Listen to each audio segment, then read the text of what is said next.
What's up, everyone? Matthew Diolis here. It is March 2023, but I want to talk about my favorite movies of last year, 2022. I always wait a little bit to do my top 10 favorite movies of the year list because I want to wait until I've seen more movies. At the end of December 2022, there was still a large handful of movies on my to-see list. The Whale, I wasn't able to see yet. Violent Night, I wasn't able to see yet. And I think at this point, I'm just going to save Violent Night for Christmas 2023.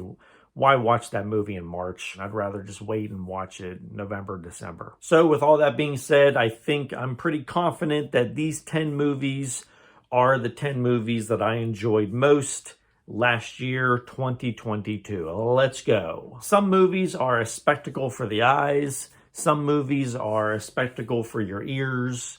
Like Don't Breathe, it's what you hear and don't hear, which really makes that movie impactful.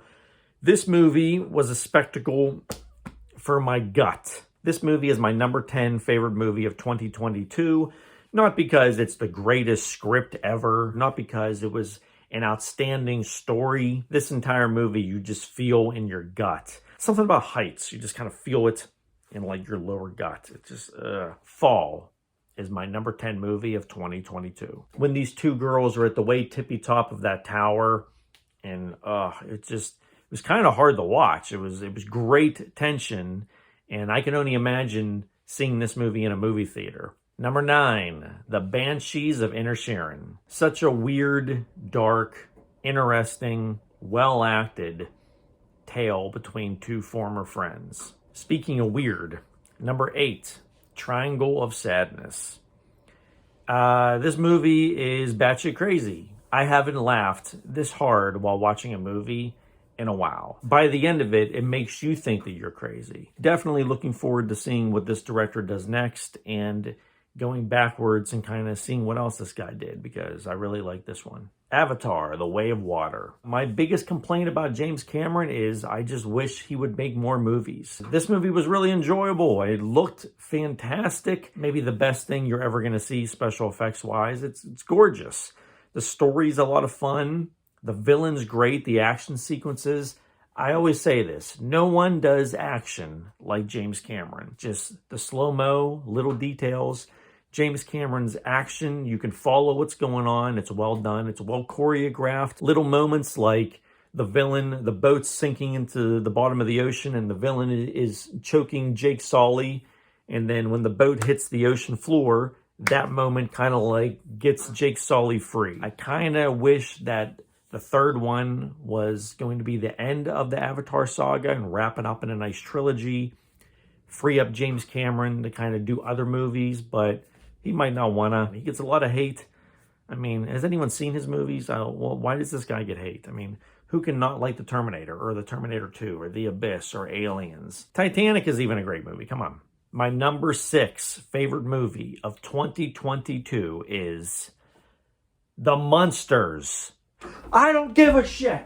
I went in like, okay, let's see how bad this is. This is going to be horrible. This might be one of the worst movies ever. And a lot of people might feel that way. What I got out of it was something on like an indie filmmaking level that was cute and funny and charming, fun little romance movie. It was like an episode of SpongeBob meets Beetlejuice. I laughed at all Herman Munster's dad jokes.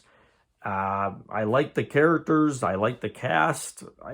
I really liked the Munsters. That's probably going to be a movie that I rewatch every Halloween. I really liked it. A little long, maybe shave off 20 minutes. But yeah, I thought, surprisingly, I thought The Munsters was a lot of fun. I hate the title, but Halloween 2018 was decent. It was a decent movie. It was a decent Halloween movie. I enjoyed it. I really liked Kills. Kills, I thought, was great. I thought Kills was the second best Halloween movie in the series. So I was kind of interested and excited going into Halloween Ends. And I really liked it. I can totally understand why it's not everyone's cup of tea who are fans of Michael Myers or the Halloween series. It's different. Michael Myers is barely in it. They kind of shift direction and follow this new kid around, and they kind of just introduce a brand new character, which I can understand that's not normal. It's kind of Rise of Skywalker-ish, just kind of making this up as we go along. Everyone calls it a trilogy, but it's not a trilogy. The first one's included. It's Halloween 1, 18, Kills, and Ends. There's been so many Halloween movies. How many times can you see Michael Myers walking around just killing teenagers? If they're going to make this many Halloween movies, try something different. And if you don't like this, there's still like 8 Halloween movies that are just by the numbers, Michael Myers walking around killing people. Watch any 8 of those movies. This one, I kind of appreciated and liked that they tried something different. And it was well made. I liked the characters. I really liked the kills. The flamethrower kill was fantastic, where it was kind of out of focus and they zoomed in on that girl underneath the gate. So I like the filmmaking style of how this movie was made, and looking forward to watching it again this Halloween. I thought it was cool. Number 4, I'm hungry. How about the menu? That cheeseburger looked so good. Anya Taylor-Joy, I always say this, if she's in something, not counting New Mutants, it's probably going to be good. At this point in her career, she is choosing what movies she wants to do and what filmmaker she wants to work with, and she's making good decisions. This was another really good movie. Ralph Fiennes is great. He should have been nominated for an Oscar. Smart, well acted, fun little horror movie. Okay, top 3. So that means Shadow Framies time. The nominations for my favorite movie of 2022 are Barbarian. This movie was great, and everyone's going crazy over Jordan Peele, but how about this dude? Proof that why you don't need trailers that explain everything. You just need a good movie and good word of mouth.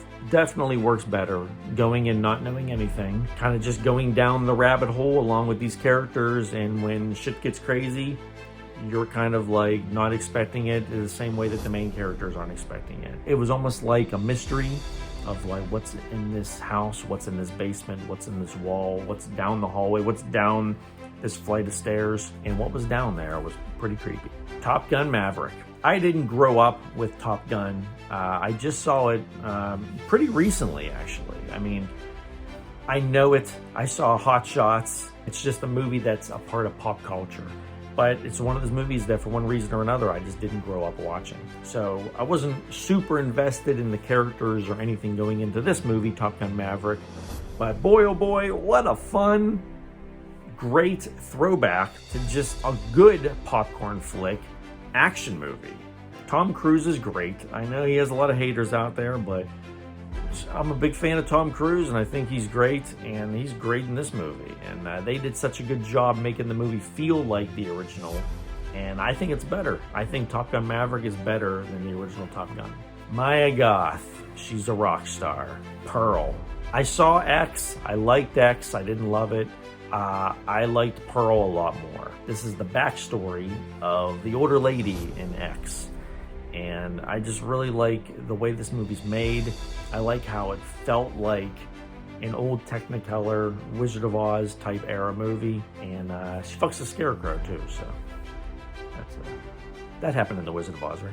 Another actress that should have been nominated for an Oscar. Come on.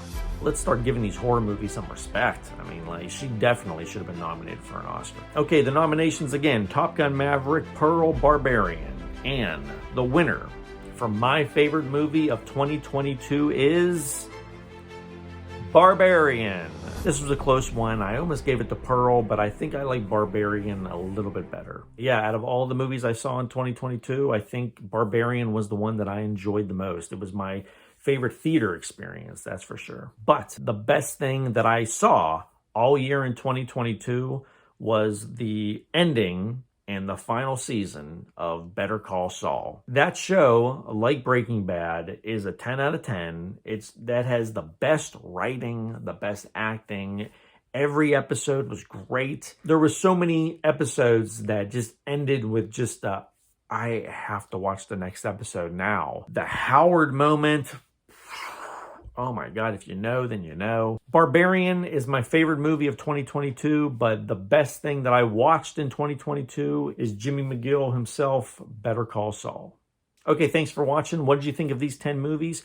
What were your 10 favorite movies of 2022? Tell me below, and I'll catch you next time, movie lovers.